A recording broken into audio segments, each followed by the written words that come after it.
श्री स्वामी समर्थ. नमस्कार बालमित्रांनो. आपण इयत्ता चौथीच्या भारतीय मराठीच्या पुस्तकातील 5वी कविता बघणार आहोत. तिरंगा. तिरंगा या कवितेचा संपूर्ण स्वाध्याय आणि स्पष्टीकरण आपण आज घेणार आहोत. थोडे मोठं आहे. चला करूया सुरुवात. कविता आहे ती.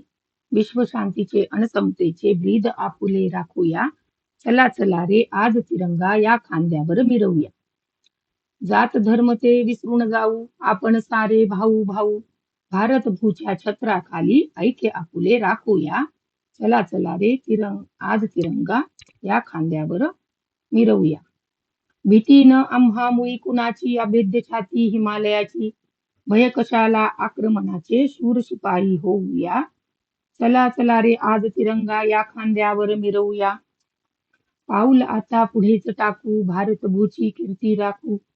हरित क्रांतीचा विज्ञानाचा मंत्र संजीवन गाऊया. चला चला रे आज तिरंगा या खांद्यावर मिरवूया. इतकी सुंदर कविता डॉक्टर प्रकाश गोसावी यांनी लिहिली आहे. आता आपण त्याच्यातले नवीन शब्द आणि स्वाध्याय घेऊ. नवीन शब्द: विश्व, जग, ब्रीद. ब्रीद या शब्दाचा अर्थ आहे ब्रथ. छत्र. छत्र या शब्दाचा अर्थ इथं आहे आश्रय. अभेद्य. अभेद्य म्हणजे न तुटणारे. भय. भय म्हणजे भीती. आक्रमण. आक्रमण म्हणजे हल्ला. हरित क्रांती. हरित क्रांती म्हणजे शेती उत्पादनात वेगाने झालेली वाढ. संजीवन. संजीवन म्हणजे चिरंतन किंवा शाश्वत, कायम असणारे. प्रश्न पहिला: आकृतीतील रिकाम्या जागी योग्य शब्द भरा. आपले ब्रीद. आपले ब्रीद कशाचे आहे? आपले ब्रीद विश्वशांतीचे आणि समतेचे आहे. प्रश्न दुसरा: रिकाम्या जागी कवितेतील योग्य शब्द लिहा. लाल अक्षरात जे शब्द दिले आहेत त्याच्याने त्या गाळलेल्या जागा भरलेल्या आहेत. विश्वशांतीचे आणि समतेचे ब्रीद आपुले राखूया. चला चला रे आज तिरंगा या खांद्यावर मिरवूया. विश्वशांतीची ही तिथली रिकामी जागा होती. आ. हरित क्रांतीचा विज्ञानाचा मंत्र संजीवन गाऊया. चला चला रे आज तिरंगा या खांद्यावर मिरवूया. आतली रिकामी जागा आहे हरित क्रांतीचा. प्रश्न तिसरा. उत्तरे लिहा. ओ.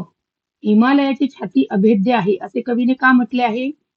उत्तर: भारतीय सैनिकांचे धैर्य, शौर्य आणि देशाचे रक्षण करण्याची त्यांची खंबीर वृत्ती हिमालयासारखी अढळ आणि न तुटणारी अभेद्य आहे. कोणतेही संकट आले तरी ते डगमगत नाहीत. हे सांगण्यासाठी कवीने हिमालयाची छाती अभेद्य आहे असे म्हटले आहे.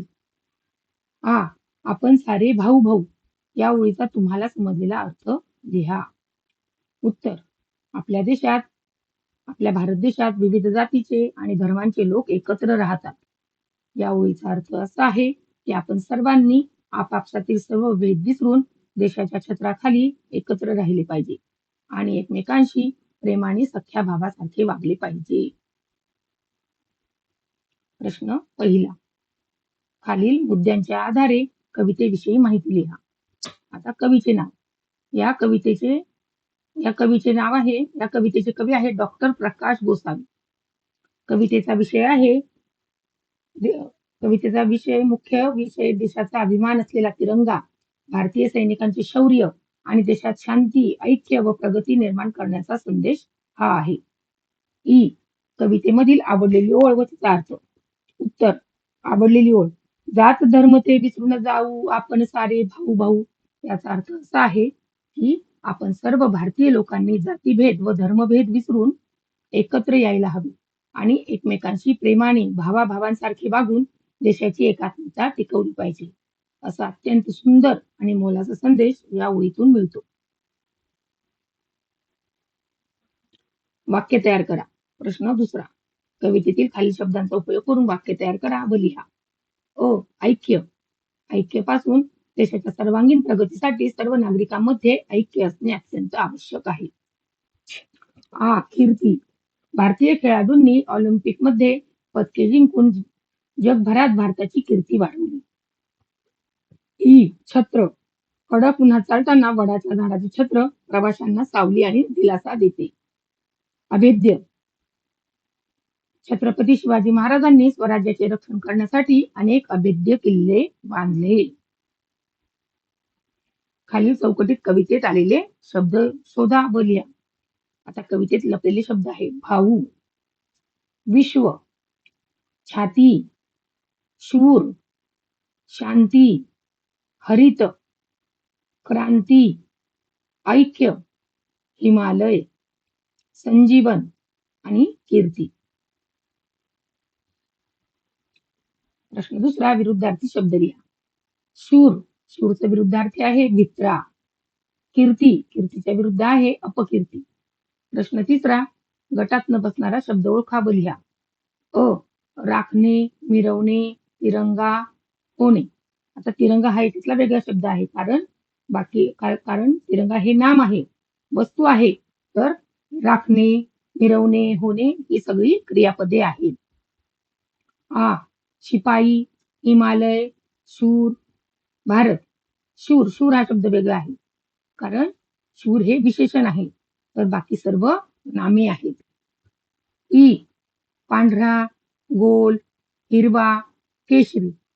गोल, गोल हा शब्द आकार आहे, तर बाकी सर्व रंगांची नावे आहेत. ते, मी, भाऊ, आम्ही. भाऊ, भाऊ कारण हे नाम आहे, तर बाकी सर्व सर्वनामे आहेत. प्रश्न चौथा, काना हे स्वरचिन्ह शब्दाला जोडल्याने होणाऱ्या अर्थातील फरक समजून घ्या आणि खाली शब्दाचा अर्थ सांगा व लिहा. कप, कप म्हणजे चहा पिण्याचे भांडे, आणि कला जर काना दिला तर काप झाला. काप म्हणजे फळाचा, भाजीचा तुकडा, करणे किंवा कानातील दागिना. वस्तू, वस्तू म्हणजे एखादा जिन्नस किंवा निर्जीव पदार्थ, आणि वला काना दिला तर वास्तू, वास्तू म्हणजे घर किंवा इमारत. पर, पर म्हणजे परका किंवा पक्ष्याचे पीस, आणि पला काना दिला तर पार, पार म्हणजे झाडाभोवती बांधलेला कट्टा किंवा पलीकडे जाणे. घर, घर म्हणजे राहण्याचे ठिकाण, आणि घला जर काना दिला तर घार, घार म्हणजे आकाशातून उडणारा एक शिकारी पक्षी. आता आपली राज्य प्रतीके दिली आहेत. खालील राज्य प्रतीकांविषयी अधिक माहिती मिळवा आणि महाराष्ट्र राज्याची प्रतीक आहेत. बघा आता, आपल्या महाराष्ट्र राज्याचा राज्य पक्षी हरियाल आहे. आपल्या महाराष्ट्राचे राज्य फूल ताम्हण आहे. आपल्या महाराष्ट्राचा राज्य पक्षी प्राणी शेकरू खार आहे. खारे ही शेकरू नावाची खार आहे, ही भीमाशंकराच्या अभयारण्यात आढळते. आपला राज्य वृक्ष आंबा आहे. आपला राज्य खेळ कबड्डी आहे. आपले राज्य फुलपाखरू ब्ल्यू मॉर्मॉन आहे. धन्यवाद. जय हिंद, जय महाराष्ट्र. कसा वाटलं तुम्हाला व्हिडिओ? माझ्या चॅनलला लाईक करा, सबस्क्राईब करा, कमेंट करा, शेअर करा. श्री स्वामी समर्थ.